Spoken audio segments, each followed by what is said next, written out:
more and more Westerners have taken up meditation and practice. And a lot of people are asking themselves, well, is this really working? Is our spirituality really helping us make a difference? You know, we may have been practicing sincerely for years, but when we look at the news, we don't see how that's having an effect. You know, things seem to be just getting worse. What would you want to say first to that question?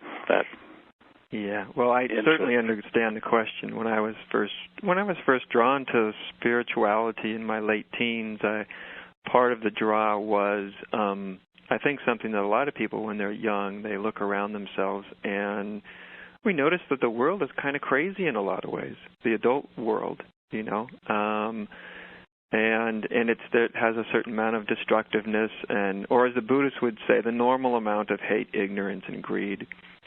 And, you know, noticing that, at a very young age, I really decided I didn't want to be a part of contributing to that. I didn't want that to be my contribution to life or to humanity, and that was a big part of what fueled my own spiritual search, as well as just sort of inherent really deep interest in just what reality really was, what truth really was, what God really was. And so, yeah, I can really I can identify with what a lot of people feel. You know, they're part of their motivations for their own spiritual lives. And I think you're right. I think a lot of people do look around and see and ask themselves, you know, what good is one's own spiritual practice, one's own spiritual life, having all these, a lot of which are Eastern practices that came to this country in the last 50 years, you know. What contribution is this making to life? Is it actually making a difference? And this is a big question. It's a good question, because I think it really has a tendency to shed light on some parts of our own lives individually, and also spirituality itself, that may be some blind spots or some certain sort of darkness. Now, go right ahead. And so I think that sometimes that leads people. I notice when I travel around, I think the questions that your program is really asking here is, I get asked these questions constantly, no matter where I go, no matter where I travel. People are really people are interested. People are worried. People are concerned about the state of the ecology, the world in that sense, the world in terms of just human behavior, individually and collectively.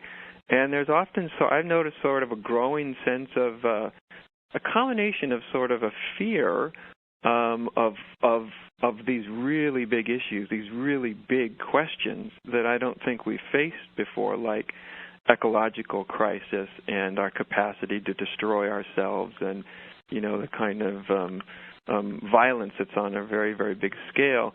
These are, to face these issues, which are really issues of our own survival and possible extinction, are relatively new issues that people have not had to face before, and people, I think, often feel a combination of fear and also despondency, because, like you said in your opening remarks, it's really common for people to look around and go, geez, is all this actually having an effect? It's hard to really it's hard to see it.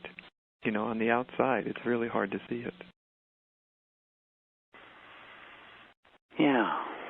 And there's a lot of paradoxes there, because very often feeling this desire to make a difference, people get flung into the mind and fear and compensatory behavior, and they can go into an activism that is not from their center and not from a place that's really going to bring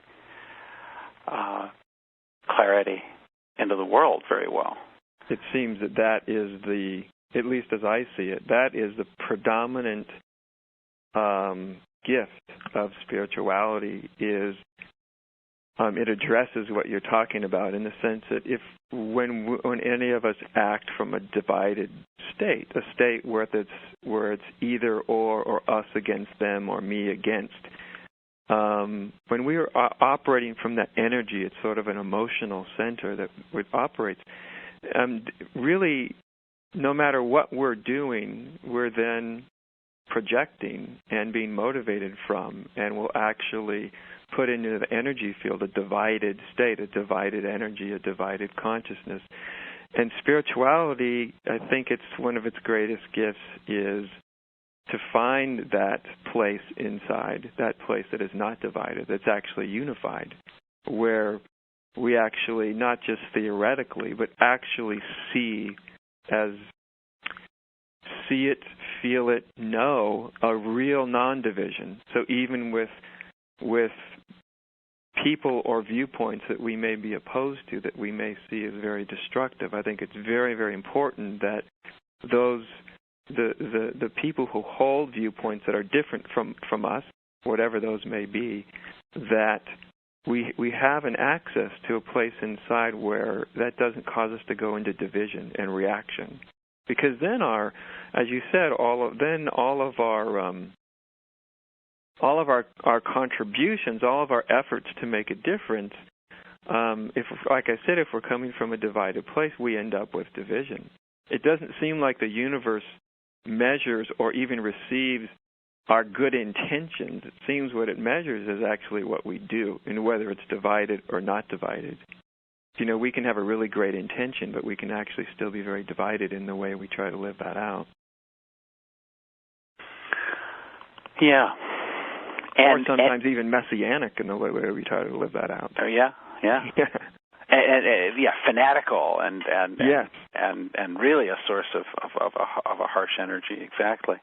Yeah. But on the other hand, if we simply try to come to clarity and we make that our single-minded aim, the potential is that we focus on coming from a place that isn't going to bring up more division and never complete that fully. We're never quite perfect enough, and so we stay involved only in ourselves and not making a gesture that makes a difference beyond ourselves. And contribution, and here our world so clearly needs contribution from us. I wonder, as people are navigating the path, not fully perfected, but sincerely applied, how they, what would you offer as keys to navigating this paradox that, well, I'm not perfectly clear, I do care, I want to bring my care forward, but I don't want to bring it forward from a place of, division and confusion, and yet just focusing on, the either or is a bind. Neither option is sufficient. Yeah, and I think the either-or view it's just a wrong view, period, because it divides the world, ourselves and the world, in a way that's not really true. It's not really real. It's something that ultimately we kind of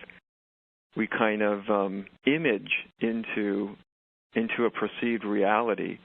And as like you mentioned, if we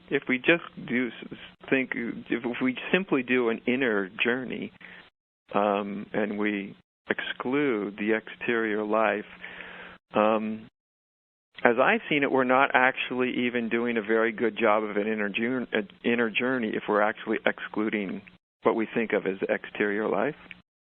In other words, I think it's life in general, the rumble, the rough and tumble act of living and being alive, and what it means to be, to exist in the world today, is really a very, very important part of the inner journey. And what I mean by that is because it's where the rubber hits the road. It's the world that keeps holding up a mirror in front of us, and in its own way, it's saying, how are you interacting with this? And if our journey is simply an inner journey, that we don't pay attention to the mirror that life holds up. It seems to me that the challenges of human existence all of them from mundane to something that's, big challenges like worldwide challenges to the challenges people face in their relationships and their family and their work and all those kind of things are, to me, they exist on a single continuum. They exist on a single continuum. So for me personally, I've never even from the beginning, I really couldn't view this as either or. In other words, I think to get more to the question you raised, however, is that I think you're right that if we think I cannot make a contribution to the greater good, until I get my inner life, all lined up, until I achieve whatever my spiritual goal is, I think that's number one, it's wrong thinking. And number two, I think it sort of lets us off the hook too much. And it's not good for us to be let off the hook. And what I mean by let off the hook is I think even if we haven't come upon sort of a unified vision, there is lower and higher aspects of our egoic nature that we can, to be bitter and jealous and judgmental is sort of one of our lower base instincts in our egos. But our egos also have the capacity for compassion and empathy and a certain kind of openness and an understanding. And I think these qualities that are in our higher nature, but still in our egoic nature, are accessible to people.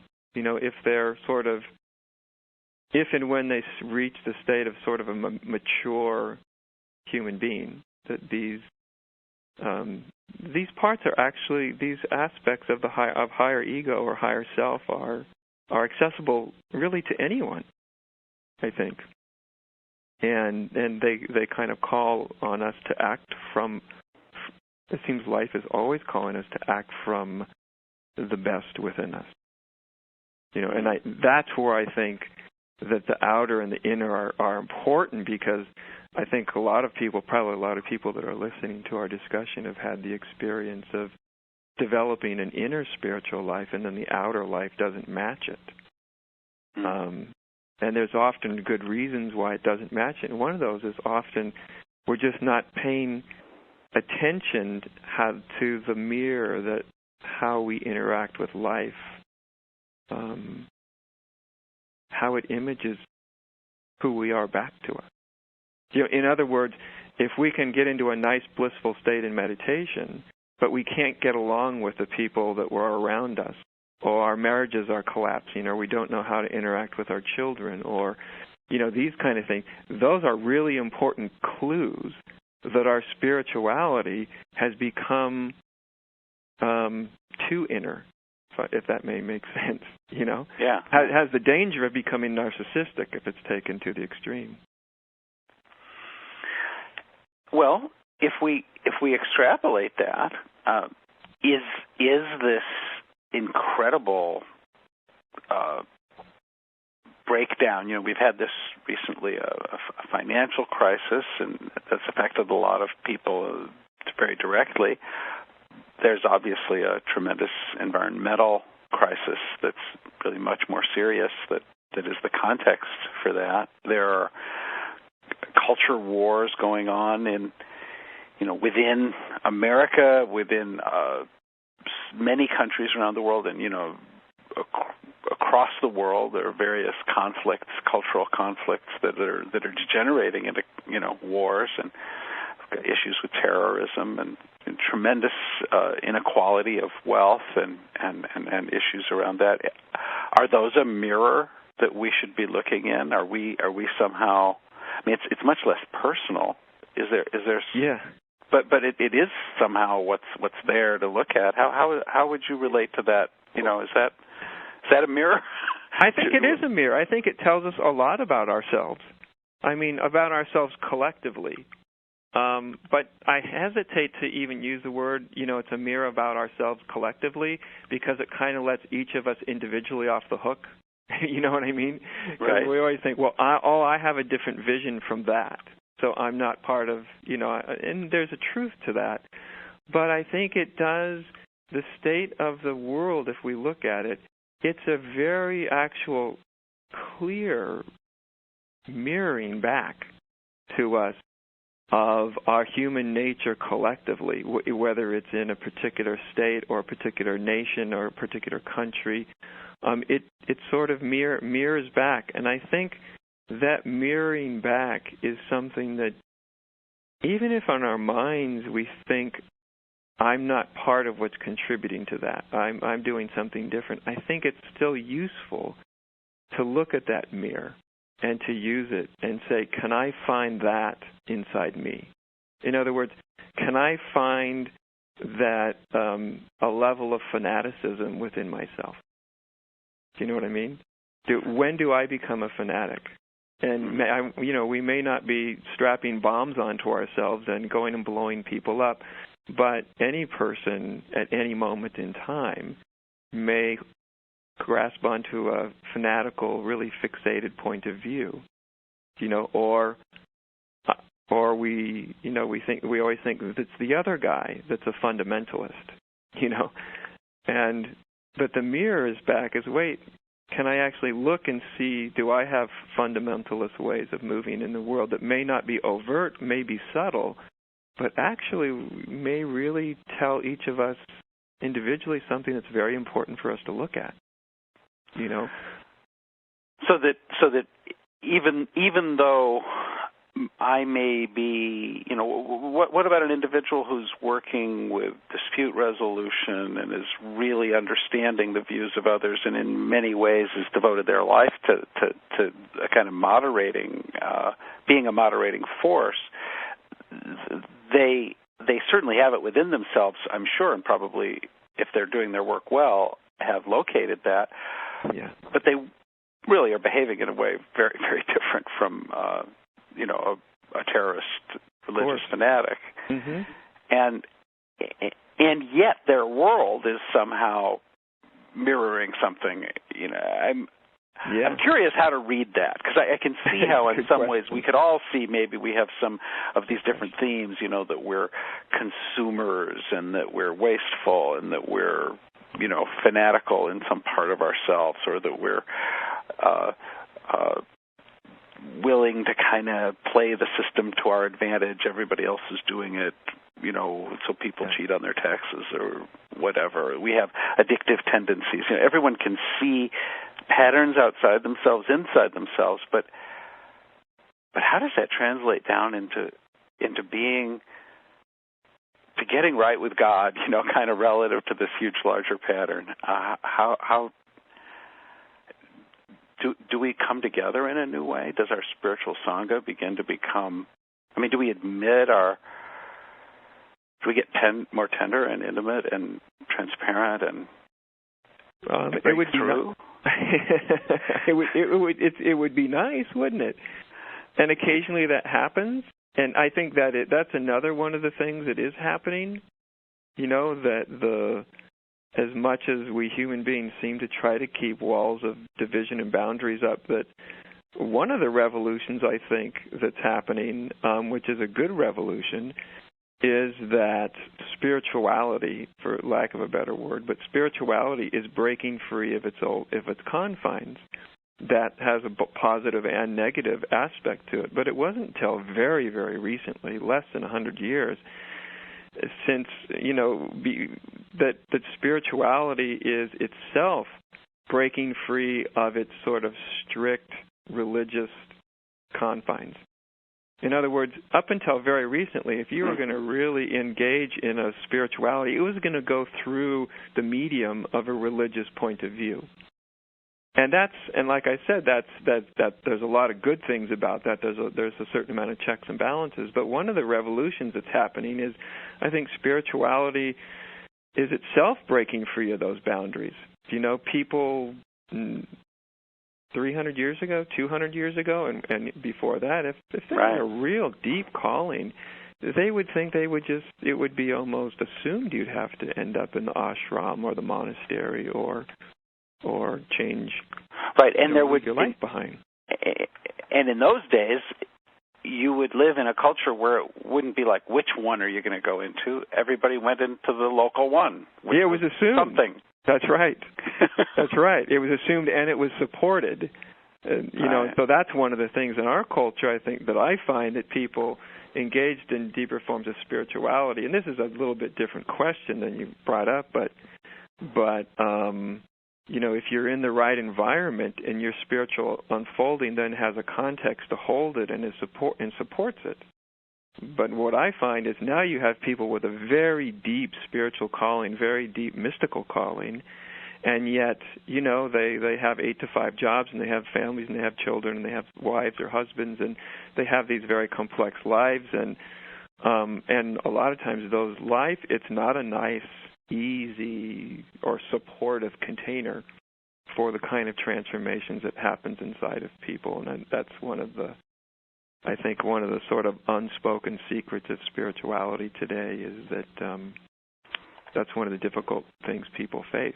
Is that their own, as their vision changes, as their consciousness changes, their relationship with everything changes, with their significant others, with their children, with their society, it undergoes a change, and it doesn't mean, and again, that change, if you're not inside of one of these sort of traditional settings, that change is happening within a life stream that it's not necessarily, it doesn't understand it, I guess, at the very least.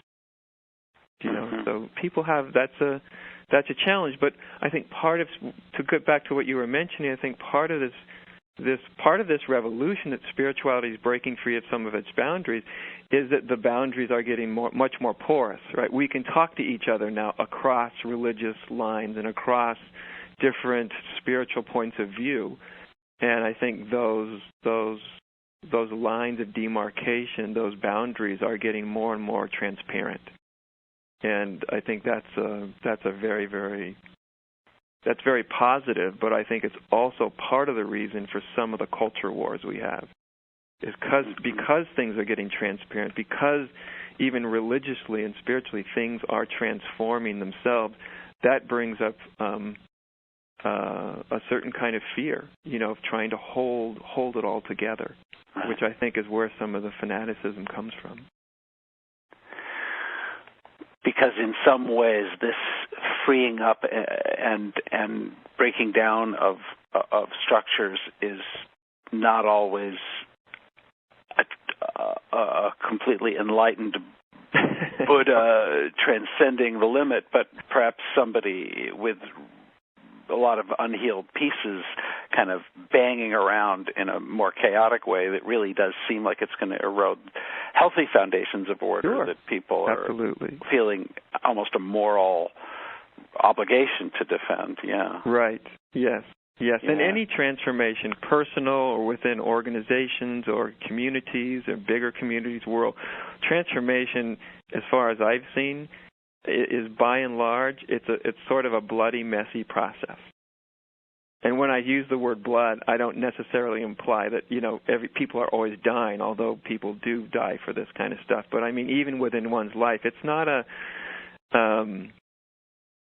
As I like to say to people often, that spirituality, when you really get into it, when you're living out spiritual transformation, it doesn't actually look very spiritual at times. I like the term that Ram Dass used, that I use a lot, which is fierce grace. There's a lot of fierce grace. People don't usually simply transform in a way that has no, it leaves casualties behind often. There's a lot. We all do things that we may have wished we didn't do, or behaved in ways that were part of our transformation, but we weren't developed enough to do it in a really conscious fashion. So that in the process of change, we hurt people who are close to us. Change is chaotic. Yeah. Most changes, it's chaotic until we reach a certain level of consciousness, and then it no longer has to be chaotic anymore because we're willing to see truths But up until that point, even though we may pursue truth, there's a part of us that's part of the process is seeing things that we really don't want to see, and running from ourselves and being in a lot of denial, and that's what I mean by it's a pretty chaotic process for a while, and then at a certain point, it's like you go over a certain threshold, and okay. Now something inside of us is we're willing to see. We don't want to see. We're willing to see the good and the bad, and the light and the dark, and the whole thing. And there's a sort of a love affair with whatever consciousness sort of reveals to us. But until that time, it's a little messy. Do you think it's messier than normal unenlightened life without seeking? Really? Is it messier? No, yeah. I don't know. That's a good question. Of course, this depends a lot on the individual. For some people, it's not that messy, and for some people, it's really quite messy. For more than the average individual, that's a great question, Terry. I've never really thought about it that way. In some cases, it definitely can be. I don't know. I can't talk about it overall, but in some because to me, what spirituality is about is it's accelerating a process that's actually natural, but the spiritually inclined, the mystically inclined person is doing things to accelerate a process dramatically. And so when we accelerate a developmental process dramatically, there are for a lot of people, they go through time spiritually where it's a very bumpy road. Yeah. So sometimes people get involved in deep spirituality, and their lives may become more chaotic, sometimes much more chaotic, before it starts to even out. Not in all cases, but in some cases. But now, as a whole statement, like you asked, I really couldn't say, Yeah. Well, yeah, I've certainly seen that. I mean, my goodness, people have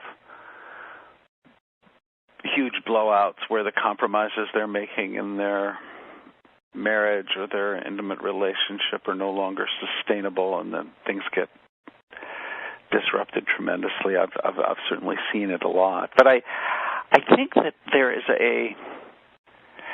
we're in a time now where somehow I'm feeling it's like in parliamentary procedure they can call the question. It's kind of like, okay, you've got to vote now, and somehow I think that we feel something in the air, like it's time to show what we're made of. It's kind of time to vote, and it's almost like we can feel game time is upon us, and there's a way that we've perhaps felt that we had a kind of room to just prepare and be in process, and at some point we would be more enlightened. But right now we're still in the preparatory mode. We don't really have to yet. And I think that sense of being kids, of not really being grown-ups who have that responsibility is falling away for more and more and more people. And there's a recognition, well, hey, if I'm really living the Dharma, if I'm really serious about the path, and if you are too, how can we be somehow a presence of peace and love and clarity and harmony of a different kind of, or integrity? Yeah. What is it that we've been doing or that we're used to doing that is an indulgence that we can step through? Can I open my heart and look you in the eye and let you see the fact that I'm a ragged, imperfect person who sometimes feels ashamed or confused, and be courageous enough, to be that transparent, and therefore to let you know me, and for us to be that much more intimate, and for us to enter into a lively, dynamic process where truth and what it is that is healthy and alive, where God's expression can flow through us, and where the play of our relationship can be an alive emergent that is that breaks free of the kind of stultified, ritualized, deadened routines that otherwise tend to govern us. And And can we do that not just with people who have the same teacher in the same Sangha, but can we be, one of the ideas that has come up is the idea of a meta Sangha, or a Sangha of Sanghas, and maybe a Sangha of teachers. Can teachers be connecting to one another? Can we begin to become a force in the larger culture in a different way? I'm pressed to explore those things. They feel alive and important to me. Mm-hmm. Yeah, and I think they're alive and important to a lot of people. You know, it's a calling that more and more people have. They feel that pressing. They feel a certain urgency about it. Do you feel some of that urgency too? You know, I have a kind of an experience of all this that's not easy to put into words necessarily, but I'll try to do it, and I'll try to do it quickly. Sure, yeah. Because the answer is both yes and no, and I'd say this to sometimes to groups of people, and it usually sort of shocks them, but it's okay. I'll just say it again, which is there's something really deep in me in the way I see things, is that I actually take great comfort out of knowing, perceiving, seeing that existence does a very good job of taking care of itself. And if we don't get it together, it's going to eliminate us. It does it all the time. It's done it historically over and over and over to species. And if we don't get it together, that's what life will do. It will wipe the slate clean of the failed experiment. Yes, we're causing a lot of destructiveness along the way, and we're really, we're doing a lot of harm to the environment and all that. But ultimately, humans don't win out. Life wins out. Existence wins out all the time. It's a force that nobody can ultimately control. So from that perspective, that sense of for me, that's a sense of there's no worry in that view, in that feeling. There's no worry about it, because existence will do, always has done, and will continue to do exactly what it's inclined to do. Now, people could hear that and feel like that's some way of not stepping up to our own human responsibility in the lives that we lead, and that's where the balancing view comes in. I remember many years ago, my teacher, she told a story about another Zen teacher that she knew. And someone asked him a question, and the teacher was giving a talk, and one of his students asked him, he said, let me see, if I get this straight, what you're saying, if we blow the entire world up and it all gets exploded and we just, everything gets blown into obliteration here on Earth, that ultimately everything's perfectly fine. And the teacher said, yes, that's right. And, of course, so the student had a moment of relaxation, kind of like, oh, okay, that feels good. And then the teacher says, yes, but what about all the blood? And to me, that's the balanced view, that everything has I think from a unified perspective, there's a sense of the wellness of things, no matter how unwell they look.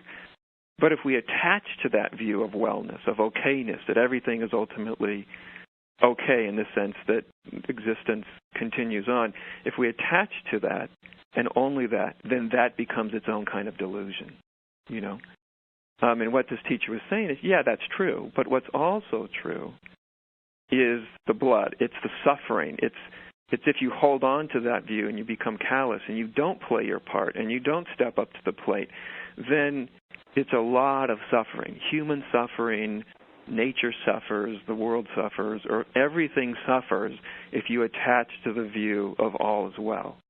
So for me, it leads to sort of an internal equilibrium where there's a concern, and there's a way that I think that I respond.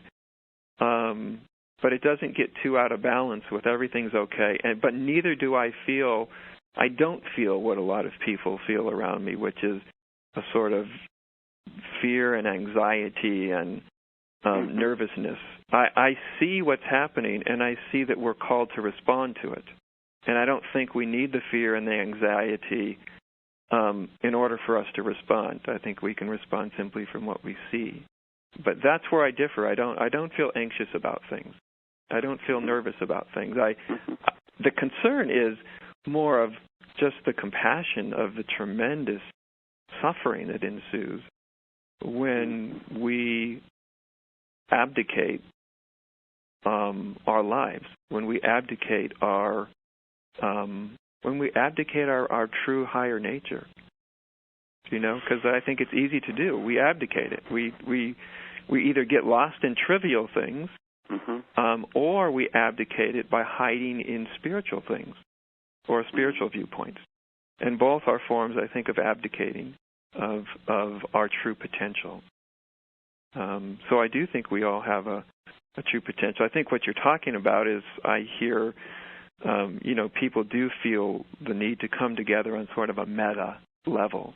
And I think a lot of people have lived like through the 60s where there was a sort of maybe not a completely meta level, but a big level of the feeling for transformation in the 60s, right? Yeah.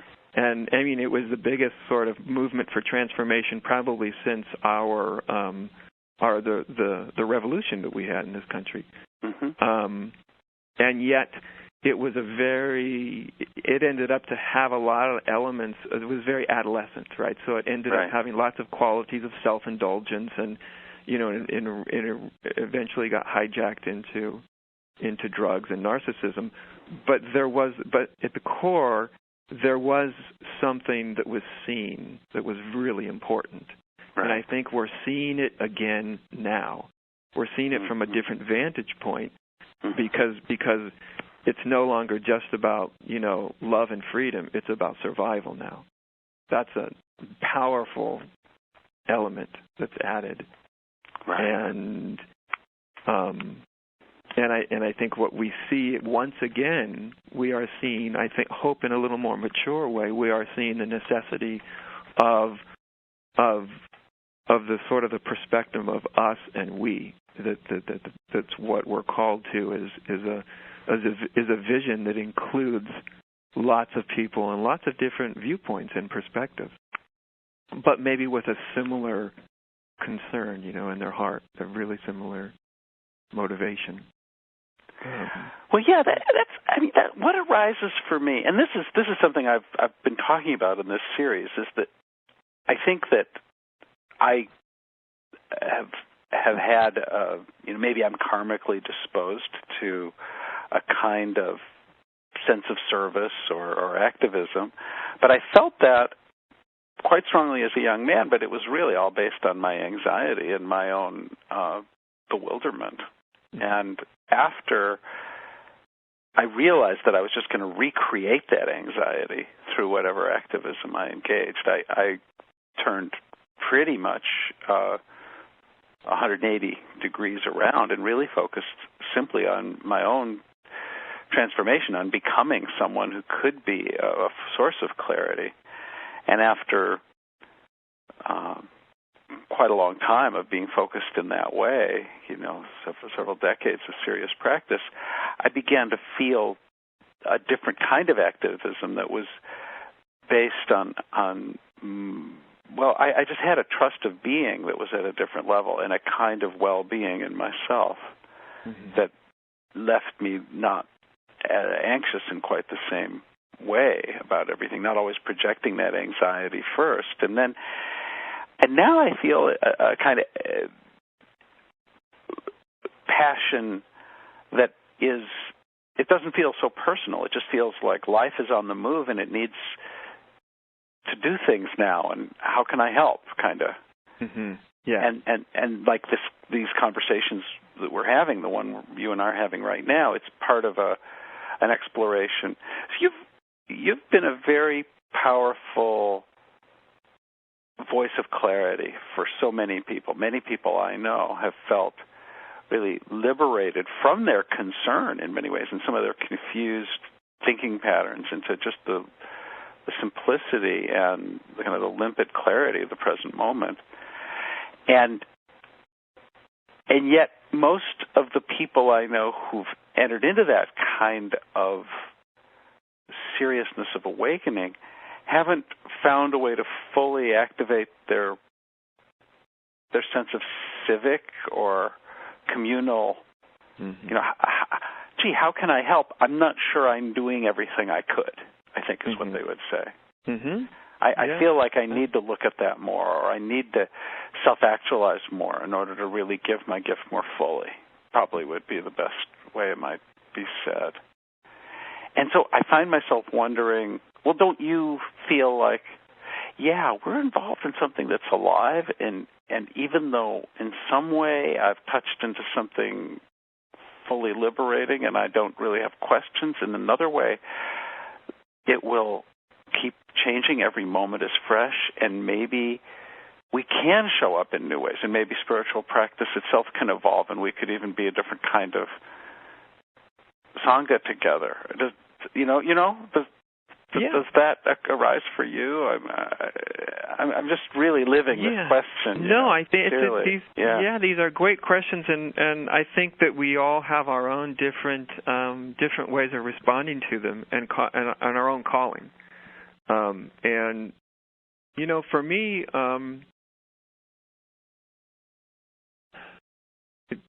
personally,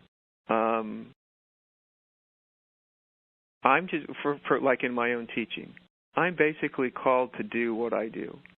I've always been sort of born pretty much a solitary spirit, and that's how I've always been in many ways. I mean, I'm married, and I love that communion and that experience and everything. But that is what is really natural to me, and so that's what I really that's what I express. I'm not trying to be something different.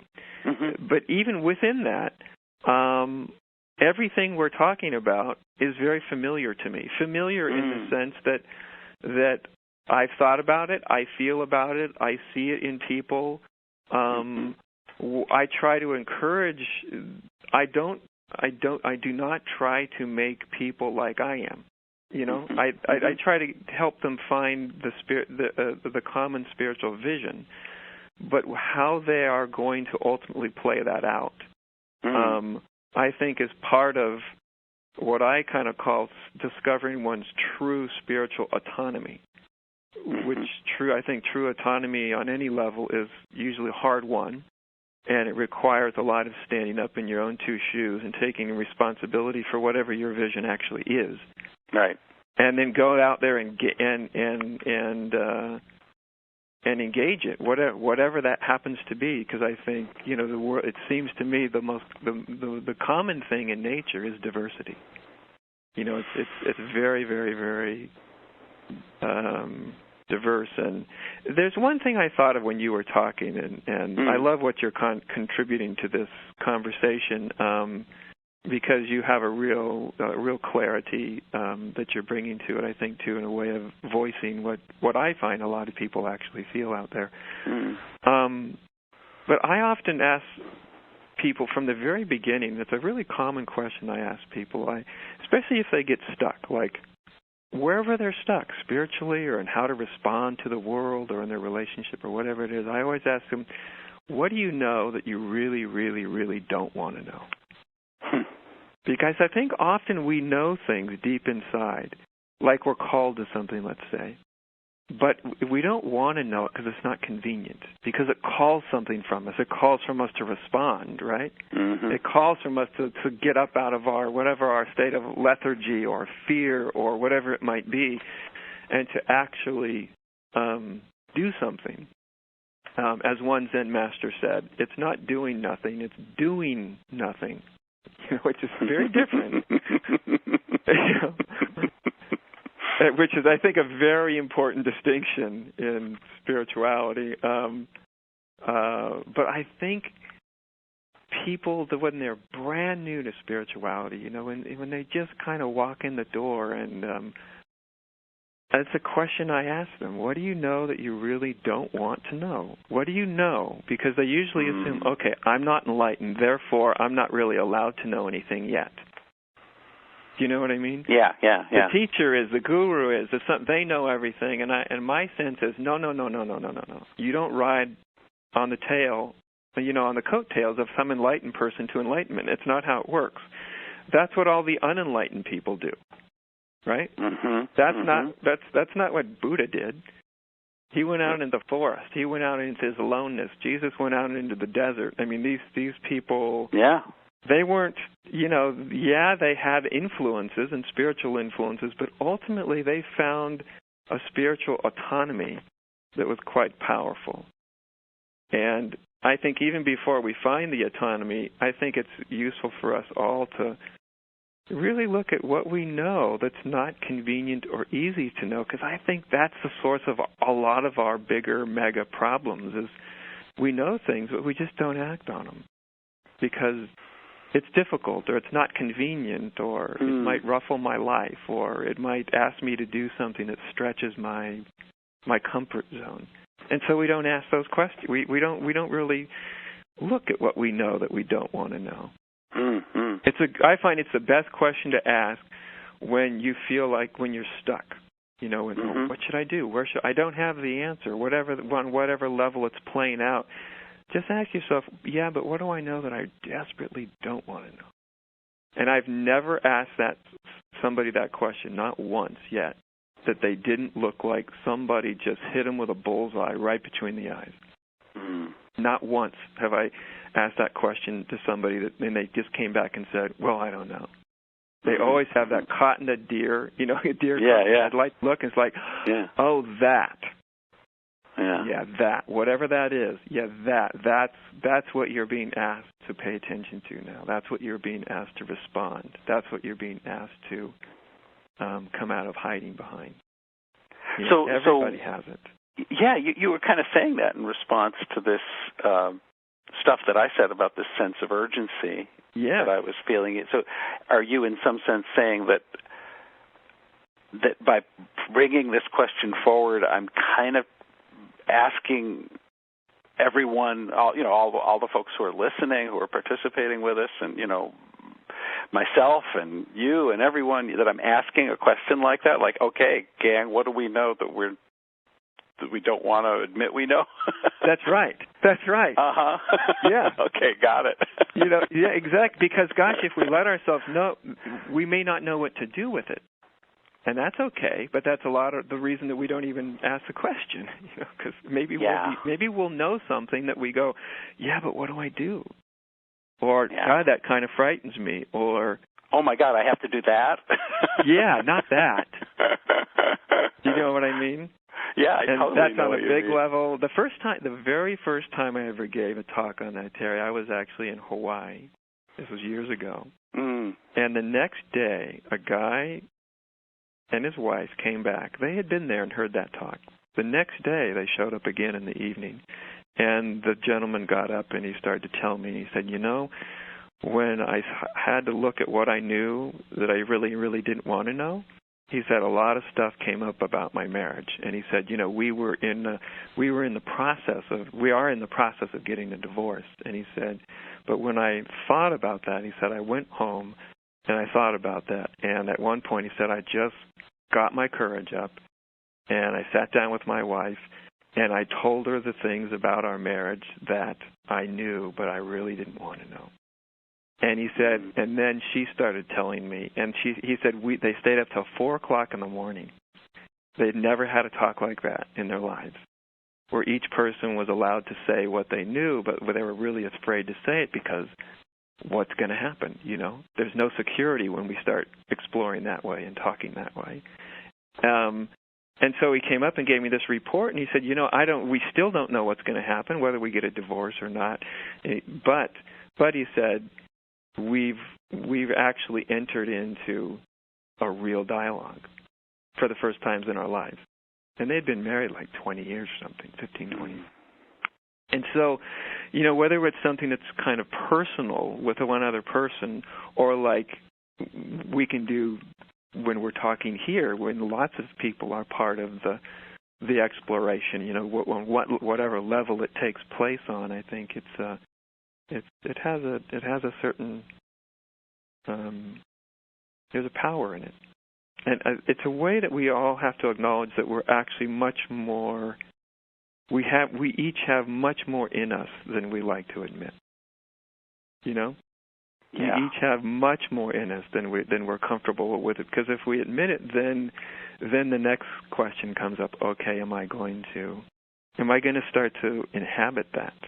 Which means I have to step out of a certain way of being. Yeah, a comfort zone. A comfort zone, yeah. And I find people, when they ask them, they'll tell you. They don't need me to tell them.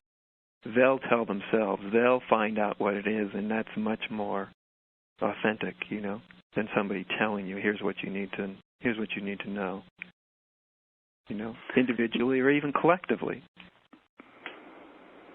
Yeah. So maybe we collectively are coming into a discovery, and that this is just part of the process, having this public conversation. I think we have had this conversation forced upon us.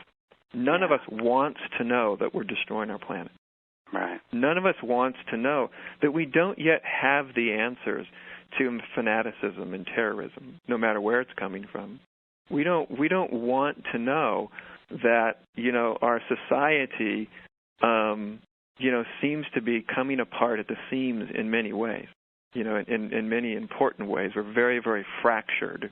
And like, as you said, you know, there's all sorts of different sort of revolutionary sort of movements, at least in talk, that are happening. And these aren't things that are comfortable for us to know, but life has forced itself upon us.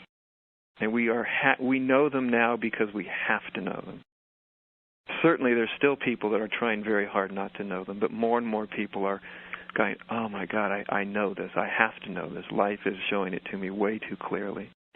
And I think part of the dialogue, the healthy part of a dialogue, is when we can kind of get together and admit that we don't have, if we had the answer, we wouldn't be in the dilemma. That we don't yet have the answer. You know, the answer is something that we're collectively looking at, we're grappling with, you know, like in a dark room, but we're grappling for. We now know that some of the dilemmas, and I think knowing that we don't yet have the answers is actually really healthy. Yeah. Because as soon as we think, I have the answers, then it's usually some way of putting our head back in the sand. You know, or taking on sort of a messianic role or something like that, you know. Yeah, this is so at the core of it. Thank you so much, Adya. I know this is a piece of it for me has been to just fiercely hold some questions and say, I'm willing to say that this question, I need a better answer to this question. And I'm here kind of almost intending to be open and deep and free and alive and uncomplicated enough that the future can show itself through me and through the arc between me and someone else, so that these answers that haven't shown up yet have a channel. Yeah.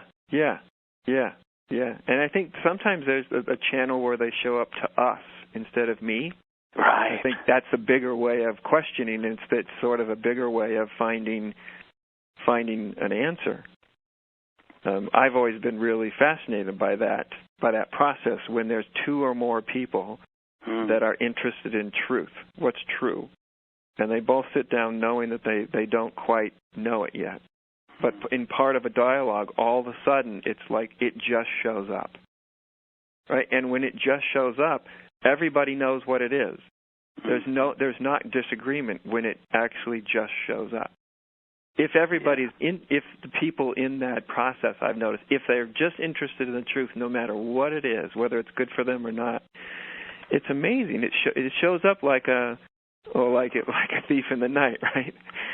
It's just there, and it's like, and we have there's a collective acknowledgement of it, and I find that really quite intriguing. You know, that when we enter into that kind of dialogue together, that when the truth that wants to be seen at that moment, when it shows up as something singular. It's not like it shows up with different ideas for each of us. Mm-hmm. You know, there's a commonality, which is really, you don't meet that very often in life, do you? No, but it really helps. It is a synchronous expression of the fact that we are not just the individuals. We tend to imagine ourselves to be in our little bubbles. Yeah. You know, I did something that was so fun for me about a month ago. I did like a weekend thing, and this is on a small scale, of course. I did this weekend event, and me and A.H. Almos got together. He's the guy who founded the Diamond work. Right. And we had never even met each other.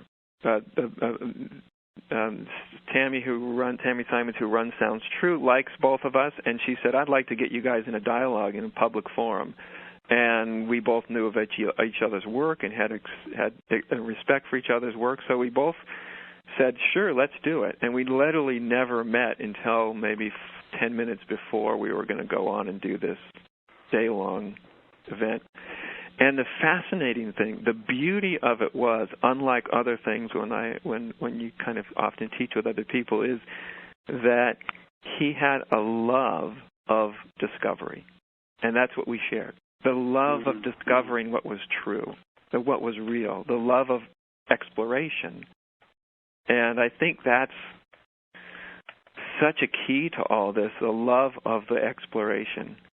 You know, it's one of the reasons that I've shied away from doing so much stuff with other groups of teachers, because my experience is often what you end up with is sort of a type of turf establishment, you know, and not work, because, you know, as teachers we're supposed to know everything. So the idea goes. And so when you often groups of teachers get together, what you get together is this is what I know. And it's wonderful to get together. Like when we got just the two of us, it was only two, but we got together and we just love to just explore together. And I think that's a real key. Yeah. To explore together, whether it's among two people or two spiritual traditions or whatever, and the agreement that we have to have is we really want to know what comes of it. You know, what kind of truth wants to show up between that sort of mutual interaction. And that's the thing that I think is so important, because what I find a lot of times is when people are feeling this pull, you know, about lots of things that are happening in the world today and how their spirituality responds to it and how they should respond to it and all that. And there's so many great ideas about it out there, you know, lots of highly developed ideas, which are great as ideas go.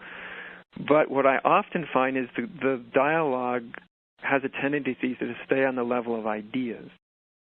Yeah. And if it stays on the level of ideas, then I think we just kind of sit around self-congratulating ourselves and not actually getting anywhere. And I'm often much more interested in, you know, not what each of our ideas are, but the exploration of it. You know, something that's not as conceptual, something that's kind of mutual. Yeah. You know, because the models are great and fine models, but the models may give us direction, but the models themselves don't hold the answers. Right? It's the people. It's the quality of interaction. It's how they are being with themselves, how we are being with each other. That's something that each of us brings to the table. Yeah. And there's something, you know, there's something in this. I'm really touched by the interest in the unknown and the kind of willingness to be in that inquiry and to be holding questions for which we need better answers, and to be admitting that we're in a field where a lot of fear tends to arise, and all of us are affected by it in one way or another, just through others, even if not directly in ourselves, and that we're vulnerable, and that we care, and that we don't have all the answers, and there's just a kind of tenderness that begins to arise in that space. That and out of that, perhaps teachers getting together in that kind of a mood, in service to everyone that we might teach, in service to the greater clarity that's manifesting in new ways with original expression tomorrow or the next day or next week or next year, needing something. And I think it's like this particular arena that we're talking about, sort of a response to the world around us, really, and wondering what that's going to look like and what that is for each of us. I think that is something that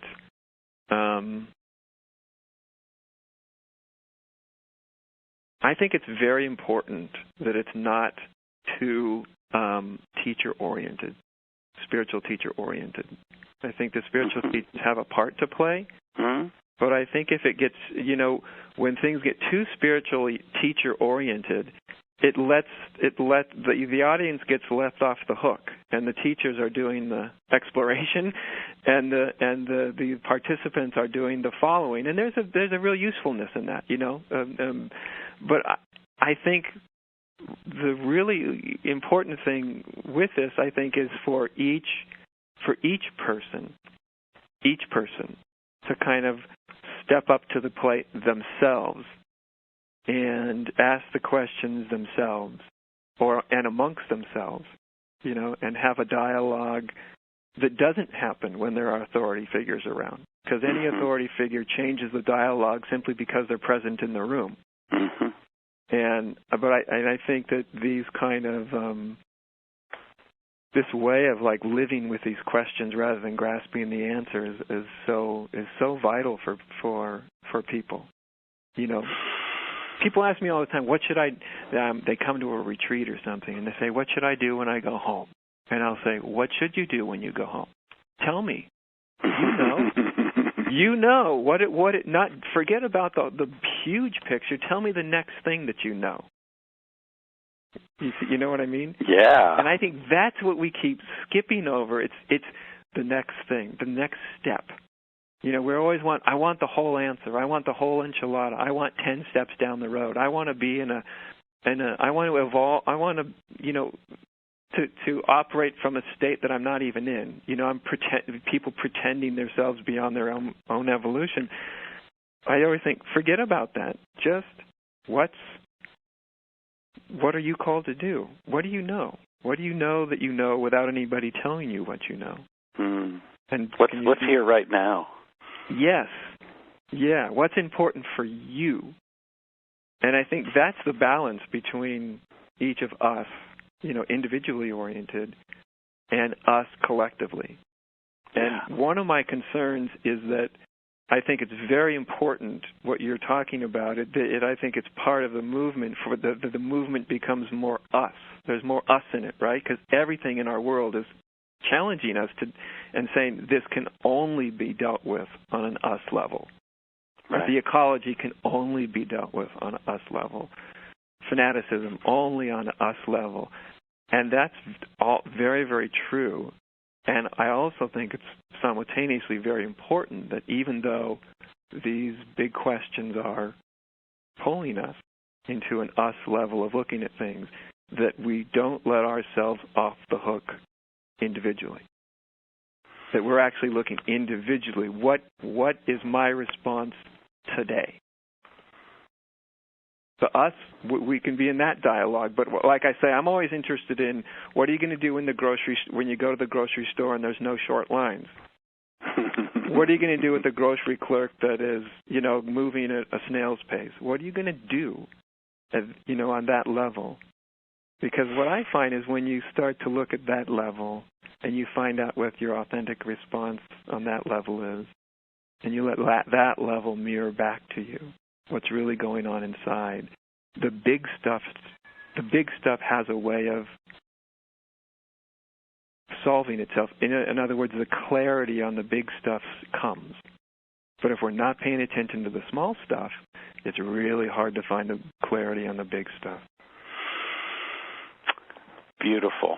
So in the midst of the big conversations about the big issues, I think it's also for each of us not to get too lost in them to where we forget. It's you and me and the person listening, wherever they're sitting and wherever they're hanging out, and it's all the big stuff is created by each one of us. Right. Right. And I think I think if most people knew the effect that they had on the world and people around them, it would scare the daylights out of them. It really would. If they knew how big effect they have. Everybody.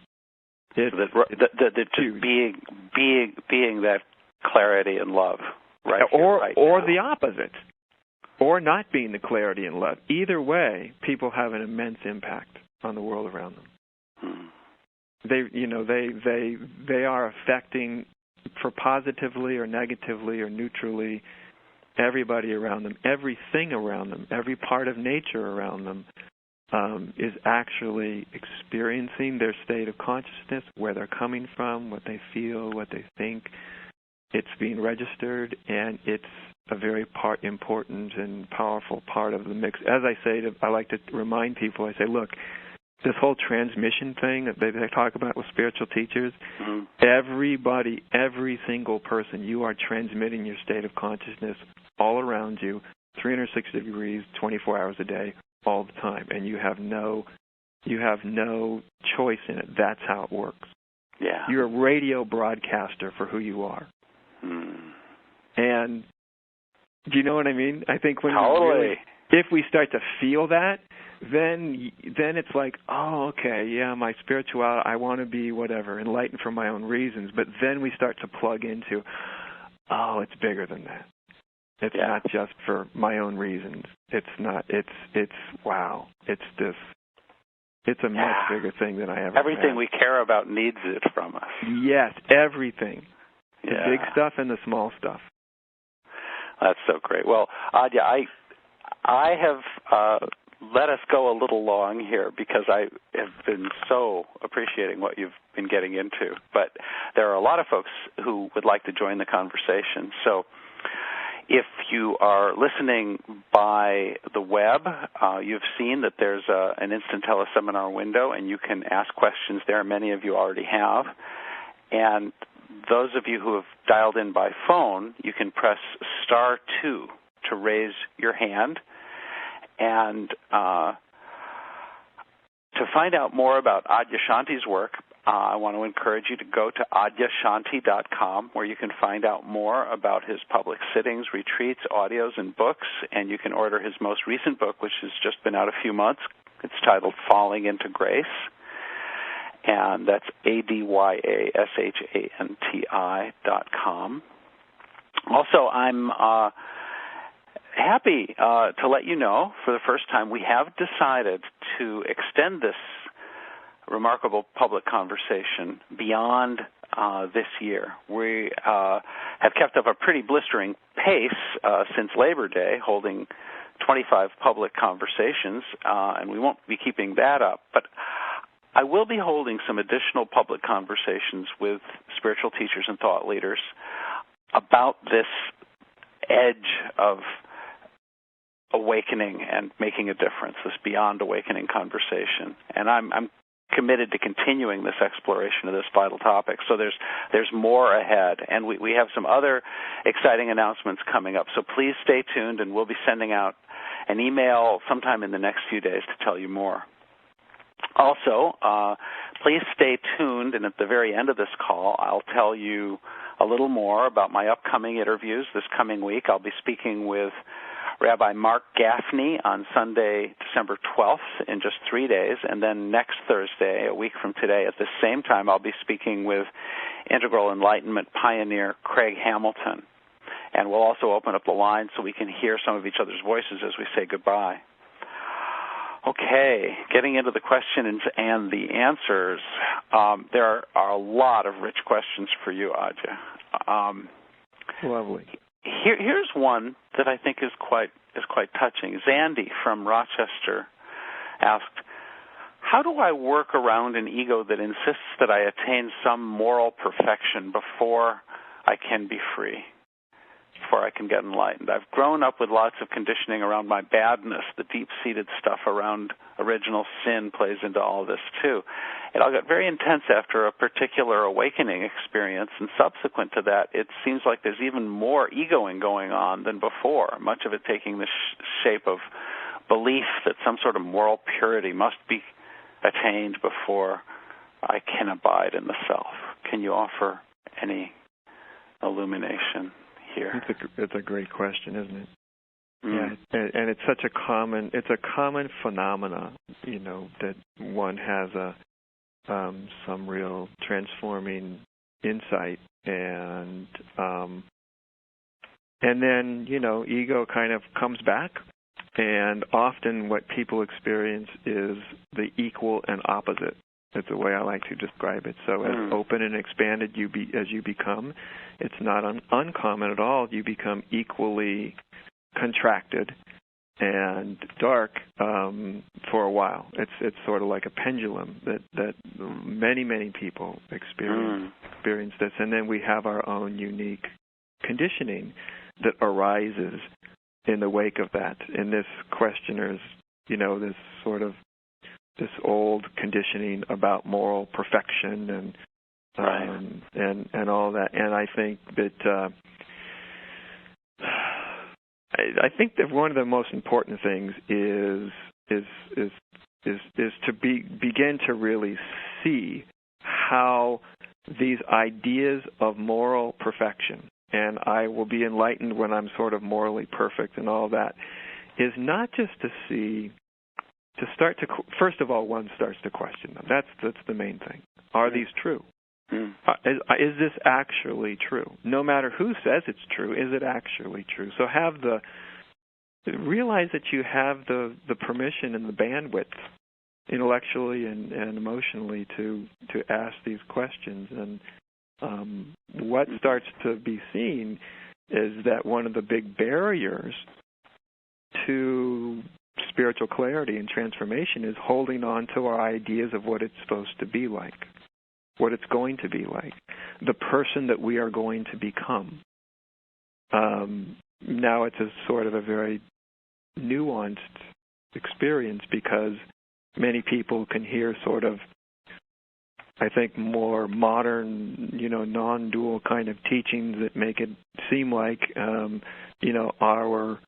our sort of way that we are in the world is completely irrelevant, which I think is a misunderstanding of the real gift that non-dual teachings have to give. But it's a balance between taking the view that it absolutely doesn't matter whatsoever, and the knowledge that I think spiritual insight shows us. It shows us our potential. It shows us not only our potential, but it shows us what we really are. But often it doesn't show us the whole picture. In other words, what we're often left with is, in spiritual insight, we see the good stuff, but we see the light for a while, but then we don't see the shadow. And then we don't want to see the shadow. And we think when the shadow comes back, something's wrong, or I've done something wrong. Right. I would like this questioner to know that this back and forth experience is not happening because of any moral deficiency or anything that's being done wrong. It's part of spiritual awakening. It's universal almost. Most people will have some of this back and forth stuff for a while, and number one, it shows you the ideas that you cling to, that you hold on to, and you just examine them and see what's the effect of holding on to this idea, this belief system, no matter when you got it or how deeply it's entrenched. How does this actually play out? How true is this really? To live with the question, in other words. Right. And know that nothing's happening that isn't almost standard. It's painful. The other thing, I'll just try to sum this up quickly because I know my answers tend to be very long. The other part of this whole phenomena is it's contrary to the ego's tendency to want to hold on to good stuff, and very important part of this sort of getting it and losing it, or being clear and not clear, is it gets us to stop grasping at the good stuff and stop pushing away the bad stuff. And that's a very important, but for most people, very hard-won realization, insight. That, as one Buddhist abbess said in a monastery I stayed at for a while, she said, everybody knows not to get stuck in hell, but very few people know not to get stuck in heaven. Ironically, as soon as you start grasping at heaven, or if you experience a heaven and you start to try to hold on to it, you'll be right back in hell pretty damn quick. But you realize neither one of them are what it's ultimately about. It's not about heaven, ultimately. It's not about hell. It's about what's real and what's true. And that's something that for our egos has a very hard time letting go enough.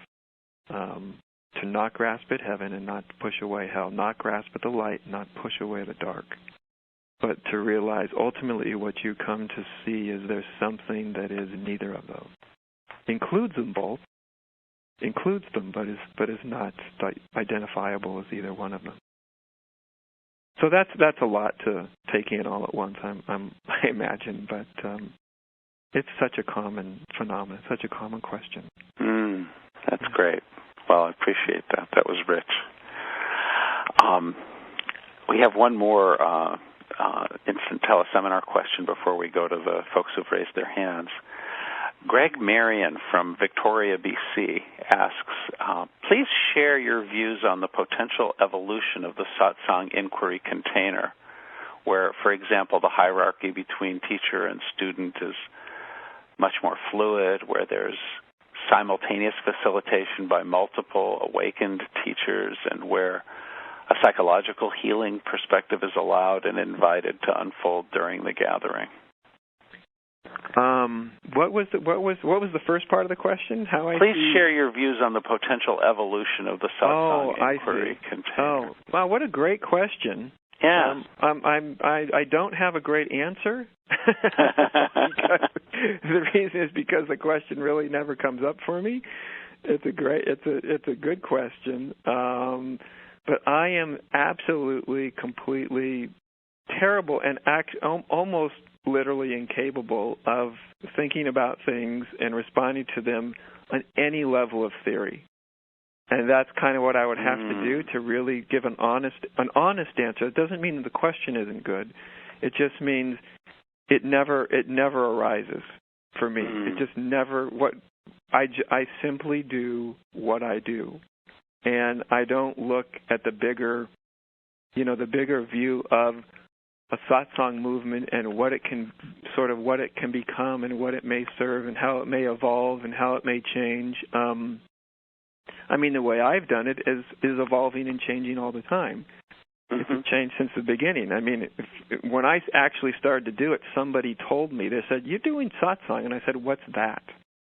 That was, 13, 14 years ago.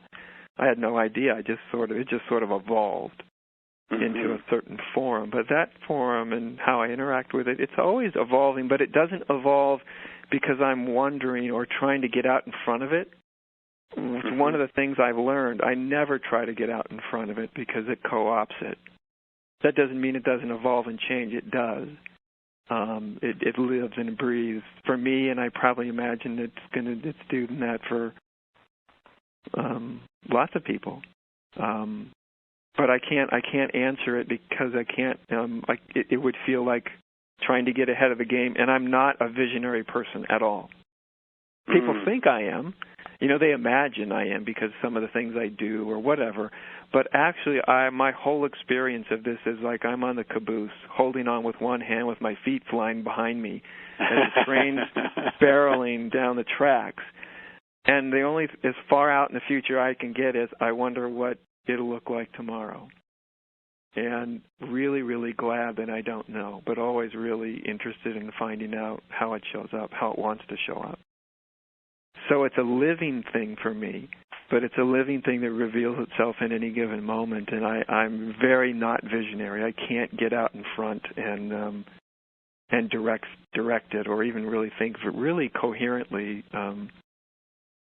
about it, where something is going to go. I hope that's clear. Yeah. No, somebody else that had more of a visionary way of approaching all this, which some people do, could probably give a much more coherent answer. It just happens to be the way I'm hooked up, but it makes it hard for me to respond to it in a good way, probably. Well, we have a live question from the phone from Santa Cruz, California. The caller ID says David Scannell. Hello. Hi, actually it's Autumn on David's phone. Okay, hi Autumn. Hi Adya, hi Terry. Thank you so much for this wonderful conversation. Hello. And naturally the very first question had the essence of what I was going to ask. Adya, we spoke briefly when you were talking about The End of Your World, the book that I think if anyone here has not read is really applicable because, as you talk about, so many of us have had some experiences, but the question was that in talking with people, so many people tell me they meditated for a time, but they gave it up because they had a moment of insight, and they suddenly saw themselves as being terrible, horrible people. And I found that sometimes no discussion to try to counter that misperception seems to work, and they just kind of say, well, I tried it, but I don't want to do it anymore because I feel yucky about myself. Perhaps you have some thoughts on how to address... When they do a spiritual practice or when they meditate? When they meditate, yeah, and have those insights, and they end up thinking they're yucky people and then give it all up. Oh, they compare themselves to their insights. Yeah. Well, that's an important thing for them to really look at. That's the next important part in their journey. I mean, just stopping meditating it's simply dealing with the dilemma through not dealing with it. I'll stop doing what elicits the dilemma, but that doesn't mean the dilemma is not still there, which is the ego. What does ego do? It judges, right? And it compares. That's how it knows itself. That's how we know ourselves separately, is we see ourselves through the eyes of others, we judge ourselves, we compare ourselves, and through that process, and more, there's more to it, but primarily through that process, that's how we know ourselves as egos. So from ego's point of view, its interest is in continuing to remain in the center of one's life, in the center of one's consciousness. Its interest is remaining the most important thing. And it will do anything in order to do that, including making itself feel really bad, comparing itself, judging itself, and going, oh, I don't measure up to that. The old compare and despair. That compare and despair, I like that. Yeah. I forget one of the ways I like to tell people is, look, when you come upon moments of real spiritual clarity, is that the reason that they're called a grace is precisely because they are not deserved. They do not come because you deserve it. They come because it's a truth. It's a revelation of a truth of your nature. But it does not come as a gift for good behavior. It does not come earned. If we had to earn it, it would never come. You see, it's not something that can be earned. It's not earnable. So that's why it's called a grace, because you don't earn it. You can't earn it. As long as you're trying to earn it, you'll probably never see it. That very act pushes it away. It pushes it away. I'm trying to earn it. I'm trying to earn it. I'm trying to earn it. Now, this doesn't mean that, therefore, you just go completely unconscious of your egoic material. But actually, we can only deal and respond to egoic material when we stop judging it. You see, a lot of people, they think, I do one or the other. I either judge it and feel rotten about it, and I'm always working on it, but I'm working on it from a standpoint of judgment, and that's why it doesn't change. Or they've had it with all that. They go, well, forget that. I'm not judging it, and not only am I not going to judge it, I'm not going to deal with it. And by the avoidance, it's like a sin of omission. That's right. That's right. And so I'm not talking about either one of those, you see. But I guess the simple point is just to start to realize that spiritual insight is not, it's a grace because it's unearned. And there's a beauty in that. There's a love, there's a compassion that's being expressed in those moments of grace that they're not earned and they never will be earned. You can never become good enough for them. Nobody can ever become good enough, you see, because it's not based on merit, it's based on truth and reality. That makes me think of what my friend who's a Rinpoche, he's always saying, this precious human birth. And there's a quality I get it kind of gives you the tingly feeling when you're saying that, because you get a feeling of the preciousness of that. Yes. That is outside of any definitions or limitations. That's right. It's absolutely precious, even though it can be really difficult. And I think to bring this into a little wider context too, which for some people really helps them, is to what we do to ourselves, we tend to do to others. So if we're stuck in a place where we're always judging and condemning ourselves and thinking, if that's the state of mind we're always in about ourselves, we're putting that energy out to the people around us too. We may or may not be doing that to other people. It differs from person to person, but we're putting the energy out. It's a judgmental thing. So when you realize to hold on to that viewpoint of I'm so undeserving in a negative way, right? There's a negative way of looking at it. It's not only difficult for you, but it has a bigger impact. And sometimes when people start to realize that it has a bigger impact, we as human beings can come upon capacities for the whole that we cannot come upon and find simply for ourselves. When we realize this, it's important for me, but it's also important for the whole, for everybody else, that I really examine the way that I keep spinning in a very egoically judgmental place. You can find upon a capacity to begin to see into it, to see through it. Yeah, so I certainly wouldn't stop meditating just because it shows you the dilemma. If we really want reality, we literally want to see these dilemmas. That's what we want to see. If we really want enlightenment, if we really want truth, we don't simply want to be made to feel better all the time. We want truth, and the way to truth is usually seeing and having presented to us our illusions.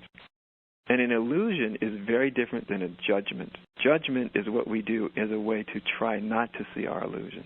We'd rather feel terrible in judgment than just see an illusion as an illusion. It's just not true. That's so beautifully said, Adya. Thank you. Yeah, thank you so much for your question. Thank you.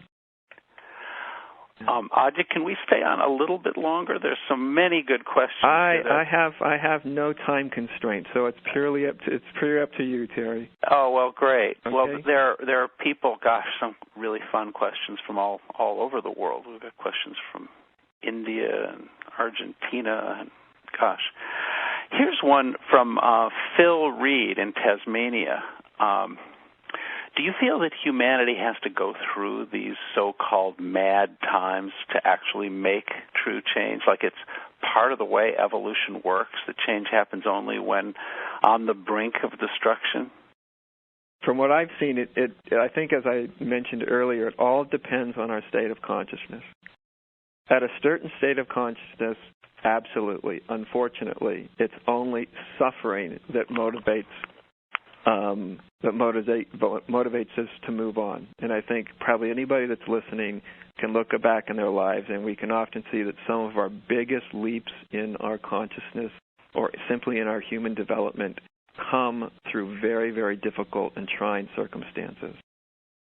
That doesn't mean it has to be that way. That it only has to be that way if we're at a certain level of consciousness, because we will not move, we won't change until we're really uncomfortable. At a different level, when we become more aware and more conscious, we don't need to be motivated by pain and suffering in order to change. It's simply the perception of truth that leads to the transformation. So it kind of depends on where we are. That ties into a question Patty Conway from Santa Fe asked. She says, can you speak a bit more about the undivided state and how that looks and feels when we witness a world that is facing the threat of environmental and cultural collapse? Wow. I would love to simply say, find out. And I don't only put that out there as a challenge. I also put it out there a way of saying it's a great question. It's a very, very good question. And for better or worse, the only, and I really mean the only real answer to the question is to come upon that vision for yourself. That's literally the only answer. The answers I can give are, giving words to things that aren't words. And it's like I always say, being a spiritual teacher is a disreputable reputation at best, because the whole thing is trying to put into words things that can't be put into words. Right. But having said that, I think the wording, just like literally the undivided view. It's the undivided view, and how do you explain an undivided view except that it's simply undivided? It's sort of like, and it can occur in different ways at different levels. But what I mean by that, let's take it from a religious perspective.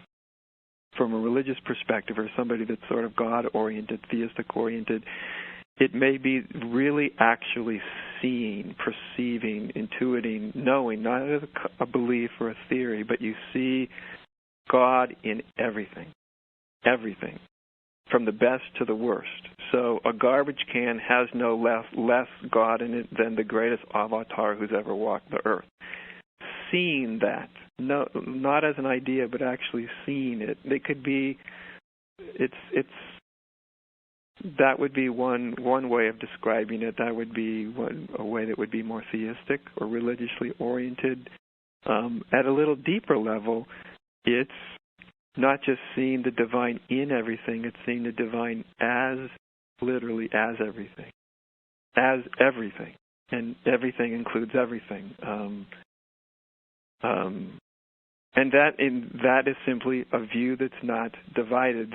From that point, then we see the divisions are layered upon that perception of unity. The divisions are abstractions, and they're layered upon, so they don't have any ultimate reality, and yet, they're very useful in our day-to-day world, and for our communication, and for having clear communication. But the divisions are layered on top of that. So that's probably, in a short period of time, that's the best that I could say. In the interior, it's sort of just if when it gets really settled in you, when it becomes very deep in you, really nothing really can occur that changes that knowing, that view. You can experience something very, very difficult, but it's still not going to change or alter that view. So how's that? As close as I can come up with. Yeah, I think a lot of times, unfortunately, the way it's explained is in ways that make it seem so dramatic. And when you first see it, it may seem dramatic, but so dramatic and big that it gives a false impression. Mm-hmm. It's kind of like people don't walk around reminding themselves that they're a human being, do they? They're just like, okay, I'm a human being. And you don't even have to think about it.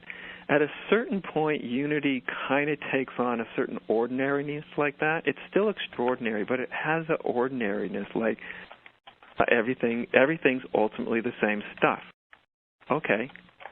Do you know what I mean? It stops sort of sending you into wild fits of bliss. That's just because it's new.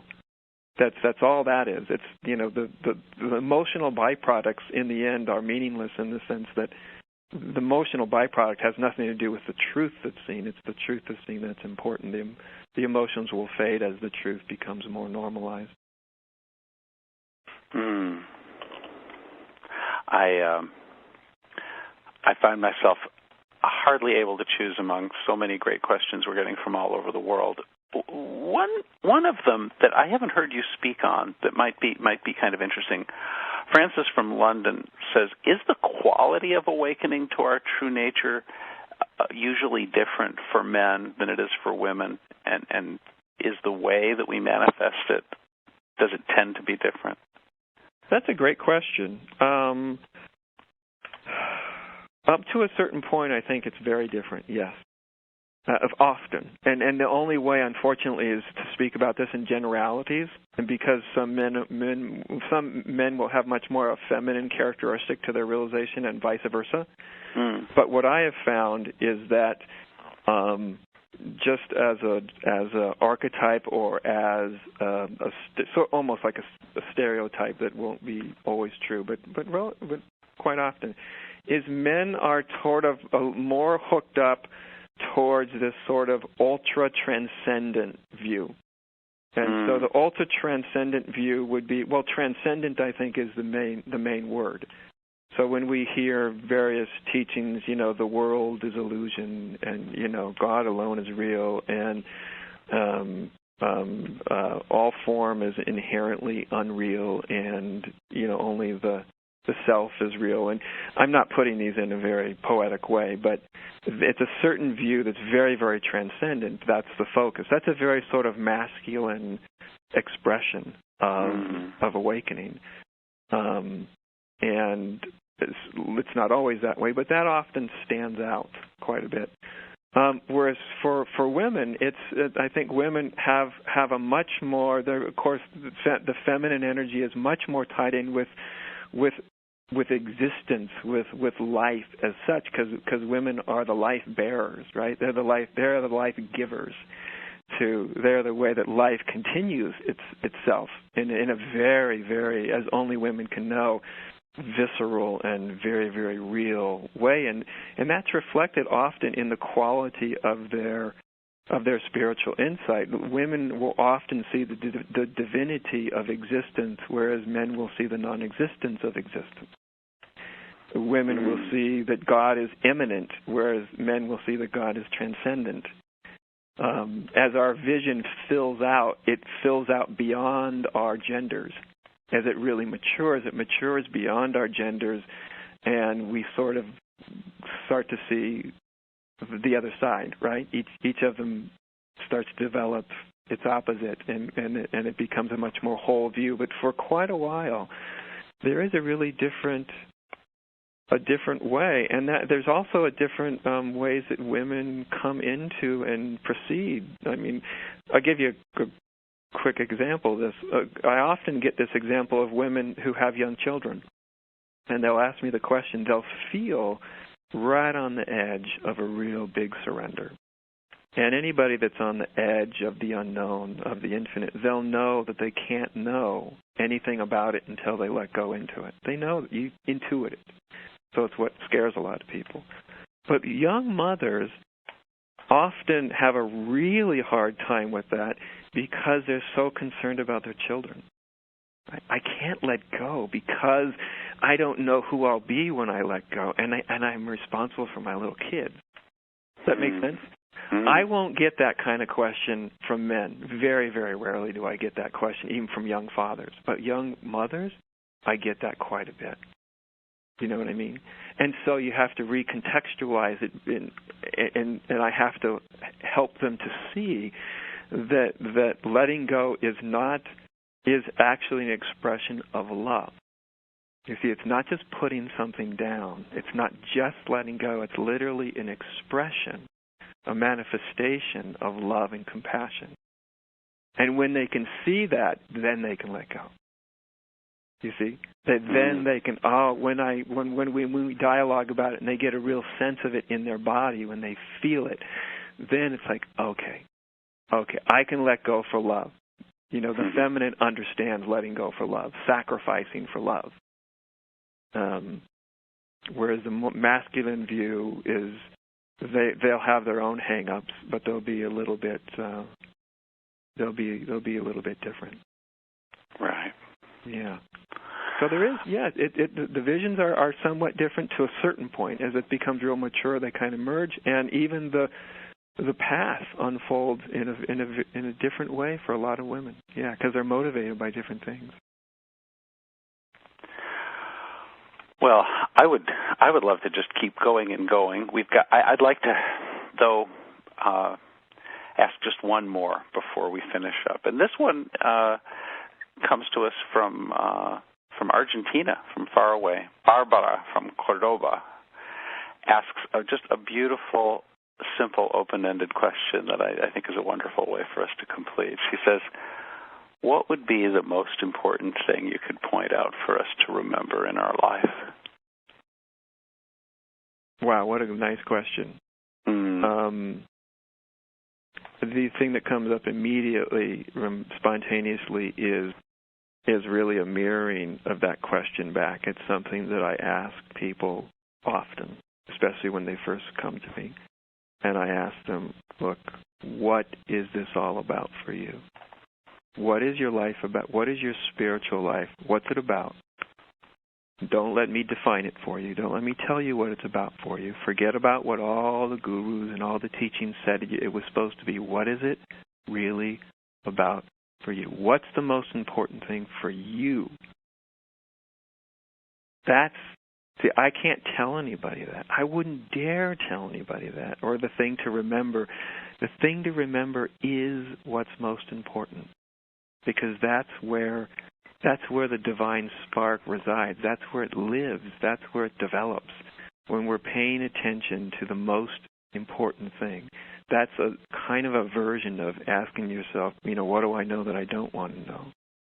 What's the really, really, really most important thing when it all comes down? I think that's the thing to remember. Keeping that in your consciousness, and are you being true to it? Are you responding to it? Are you listening to it? Just listening to it. Very, very, very important. Oh, thank you. This has just been a delight, Adya. Terry, it's been a delight for you, and I want to I want to really thank you for bringing this kind of program to people, because obviously it's your contribution. It's an expression of your passion, and I imagine the people that tune into it, it's an expression of their interest and passion to listen to it, and it's really, I think it's really a gift, because I think, as we were both talking about, it's probably the dialogue at this point is probably the most important thing, to have a really open dialogue about these things. Well, thanks so much.